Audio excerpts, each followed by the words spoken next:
Help me reach 1,000 subscribers. Daniel Carter woke up earlier than usual that Saturday, an unusual stillness filling the house. At 35, he had spent nearly a decade with Emily, and lately mornings felt empty. No cheerful greetings, no shared smiles over coffee.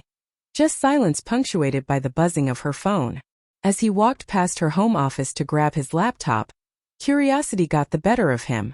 He didn't mean to snoop, but when her messaging app opened on accident, what he saw froze him in place.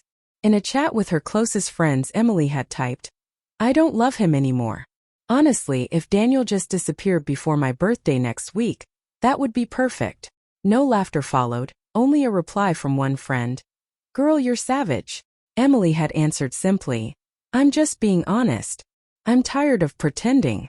The words cut Daniel deeper than he could have imagined. This wasn't just infidelity, it was disdain. She didn't merely stop loving him, she wished he were gone. Daniel didn't confront her that day.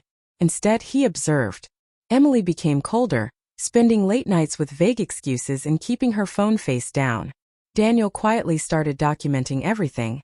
Her calls, her messages, even the new gym membership conveniently aligning with Ethan Wallace's schedule, a coworker whose name he'd heard too often. He played it calm, polite, even affectionate. He smiled, cooked, brought flowers, not for her, but for the plan he was silently putting into motion. On Wednesday evening, Emily returned smelling of unfamiliar cologne. When Daniel asked about her day, she rolled her eyes, sneering. "You wouldn't understand. Honestly, sometimes I wish you'd just disappear. You're so boring." Daniel's reply was measured. Duly noted. That night, he resolved to stop tolerating disrespect. By the following morning, he met with his attorney, quietly securing his finances, savings, and the deed to the home he had fully paid for, placing everything under his own control. By Friday, Daniel's preparations were complete. He arranged movers under a false name and took the day off. Emily assumed he was still at the office, but he spent hours packing, leaving behind her belongings, jewelry, bags, even the car he had gifted her. He wasn't leaving with malice. He was leaving with intention. Before stepping out for the last time, he printed her words. "If Daniel vanished before my birthday, that would be the best gift ever," and placed the note on the kitchen table alongside a single red rose. When Emily returned home that evening, her voice called his name, but the house was silent. Her laughter faltered as she noticed the empty closets, missing laptop, and the printed message. Her phone buzzed. A notification of the joint account closure and a brief text from Daniel. "Wish granted.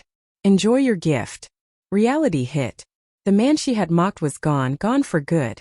She feigned indifference at first, but the mounting bills, the closed accounts, and the absence of any contact shattered that facade.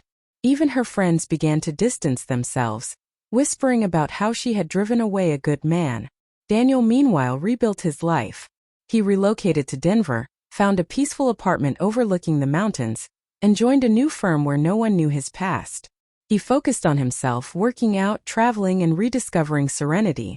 Months later, he met Lily, a woman whose laughter was warm, genuine, and free of mockery.